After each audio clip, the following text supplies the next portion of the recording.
With over the baby boomers and Generation X, the age of the millennials, don't you just want to strangle them, has arrived. This is the Moneymakers. I'm Bruce Whitfield. Tonight I find out why it's so important to foster a different culture in the workplace for millennials if you want to make lots of money.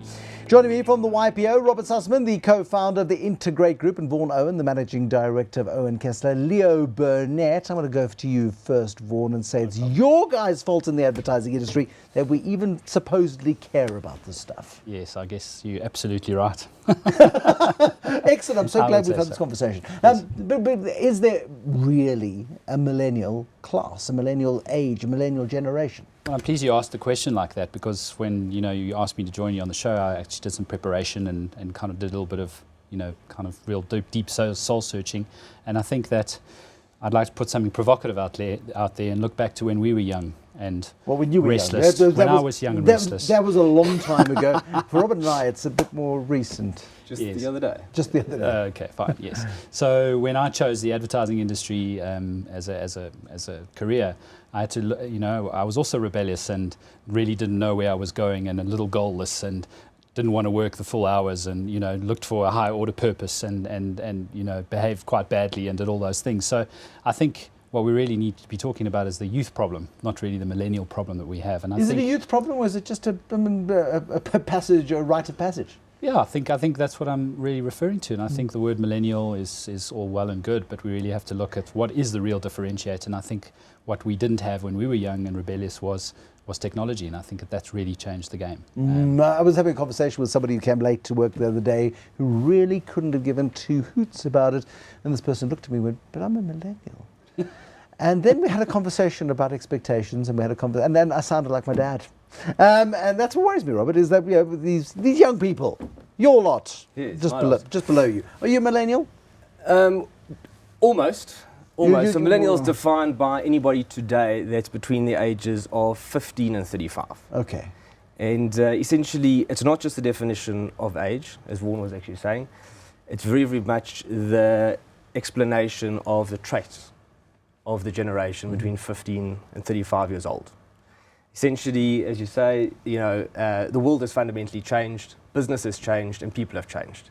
And in our business, where the average age is 27, we have it. And it's tough. It's a hard part of the business, but that's where the opportunity lies. No, okay, why is it tough? We'll talk about opportunities in a minute, Yes. but why is it tough to deal with a new generation of people who have their own expectations? Yes. As a business owner, you have a different set of expectations. Now, surely you just employ people with the same level of expectations of you and move on. Yes. So generally, the standard business principles don't really apply as much. So the general 8 to 5, I'm going to come work for the company, have a career there for 20 years, doesn't really apply. But that hasn't applied for the last 20 years. Exactly. But now, in today's world, 60% of the millennials have the intention of starting their own business.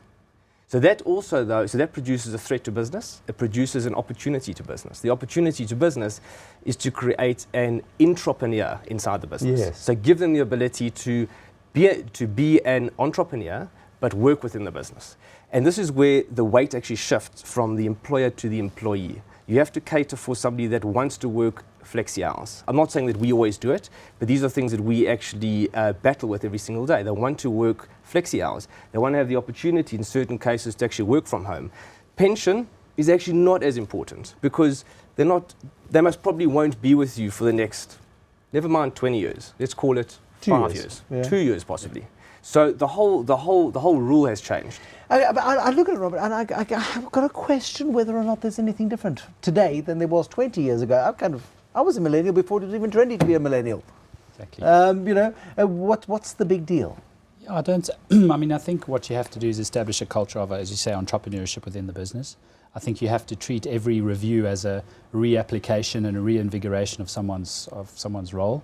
And I think it's, you have to really adapt the business. So the old adage, as you say, of retirement, and when our parents went to work for one company, got the gold watch, went in retirement and earned a pension for the rest of their lives, that notion is fundamentally over. You spoke about most millennials wanting to start their own business. I think that when you employ the person, you've got to look carefully at their career path and actually give them milestones along the journey and really work with them. But are they that interested? I mean, that's the other thing, because suddenly you're talking like an old guy. Well, they are if you talk to them in their language. What's their language, Brew? Well, I think firstly this environment. So you've got to give them a place that's cooler than home to work for. That way you intrigue them, and what's quite cool about advertising is we do provide those kind of environments. Do you have like a slide from the office downstairs? Well, not exactly, but I mean the Googleplex and what Facebook is doing and that kind of thing gives a certain expectation to the layer of entertainment at work that you have to deliver for your staff members. I'm sorry, but I mean I'm slightly more old school than this, and although I like the flexi time and I like the working from home and all of that sort of good stuff. Yes. The idea that work is a place to go and play is kind of foreign. But you know where it starts, Bruce? So if you look at the local market, we used to bundle sales and marketing together. And then we said, no, sales and marketing are separate. Marketing can't fall under sales. In South Africa, what's quite different to what the leading tech companies on the West Coast do is in South Africa, we bundle recruitment and HR together. A lot of the new age companies actually split it apart. And the recruitment side are focused on recruiting talent. And much like you say as well, is that the talent that comes in no longer accept the fact that this is the device you're going to use at work. It's going to be an HP, a Dell, it's going to be Windows, it's going to, they want to bring their own device. And that also leads to another whole risk to the Can't business. you just say no? Can't you say no? This is the way we work here. No, because the weight has shifted. The weight has shifted to the employee, whereby you have to actually cater for this. You have to cater, and it creates a whole lot of business challenges. But that's where the opportunity, I think, in South Africa and Africa is created. Where is that opportunity then? Because I just see obstacles and hiccups, and somebody decides they want to bring an Android device, and somebody's bringing an iOS device, and somebody else is like bringing a pen and paper or whatever. So where the opportunity really lies is it's no longer about big business versus small business. And big business takes time to move into change and adapt. It's now about quick business versus slow business. So this is where the opportunity for the leaner business, the meaner business, the more innovative business wins. Okay, but it secures the best talent. It also does depend on the sort of business you run. If you're running an advertising agency, and I don't know how advertising agencies have evolved in the last 20 years, but if 3 of your creatives are working from home and not interacting with each other or Skyping each other every half an hour, is it as productive an environment as you've got to give them the illusion of freedom. I think the illusion of freedom. Okay, now we're getting honest. Very clearly with the young people and decide what it is that they have to do to find their funk. And certainly with the age of the laptop and the mobile phone and being able to bring in your own device is allowing a freedom that you can still have some control by making sure that you give them access to wireless at home, and you give them the tools to be able to do their jobs, and you give them the freedom to do it. You motivate them, and they ultimately become more productive workers. In terms of the creative people, it is a little like herding sheep from time to time. But so you've got to give them some clear guidelines. This is the curse of the creative industries, though, and you're both in that creative space. If you're a gold miner or a platinum miner, you say, but I'm a millennial, I think my underground shift should begin 4 hours later than my teammates. Yes. It's not really going to fly, is it? No, absolutely not. But if you look at it, the employee today carries a lot more gravitas. When we look at people that we look to employ, in fact, we actually don't want people that actually want a job. If you come to Integr8 and you're looking for a job, we tell you this isn't the place for you. It's for a career.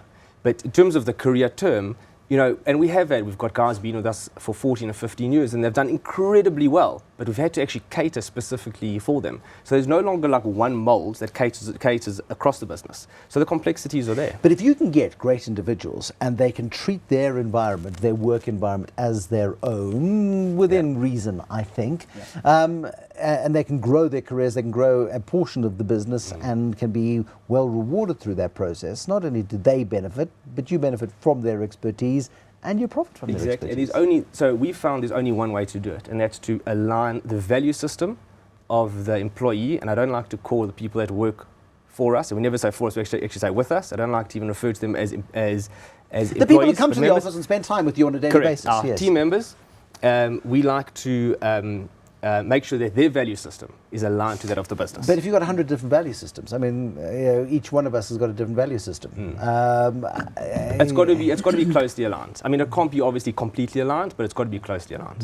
And the world of advertising? It's the same thing. I think one of the the benefits of being in the advertising game is that you get to change your style of doing business as and when you wish, because of how quickly. I mean, I can only liken it to driving a Formula One car blindfolded with your hands behind your back while the mechanics are working on the car. It is that fast moving. I mean, our media landscape's evolving on a daily basis, from digital through to social media. Broadcast media. I mean, our biggest broadcaster is not even a broadcaster; it's a YouTube channel. You know, our biggest taxi company doesn't own any taxis. So the world of technology is making us really look at how we have to change our style of doing business all the time. And I think that you have to change your business model doing that as well. So the days of having a CEO and an MD and sitting in glass offices, those days are also over. You need to get down at the staff's level, flatten your structure, talk to them day by day, and then really give them the tools to be able to empower their jobs. But talking about belief, which was really your first question, is an agency or a business needs to have a purpose, and you make sure that your staff align to that purpose. How many times in any one day, and you've got to answer this question honestly, do you want to strangle your millennials? Your colleagues, not your teammates, your buddies, whatever you want to call them. I sometimes want to strangle myself to try and actually come to terms with it. Okay. And do they sometimes look at you and say, "You're so over the hill"?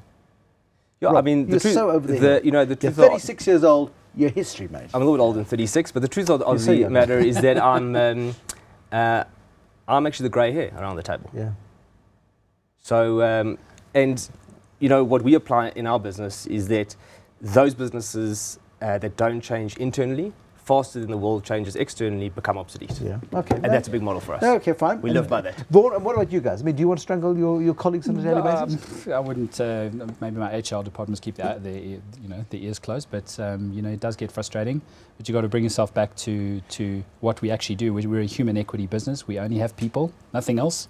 And all you want really at the end of a period or contract or at the end of a process is a result. A result, which is a creative product. And how you get that result doesn't really matter. It doesn't really matter, and you've got to remind yourself that your best people are sending emails at 1 o'clock in the morning.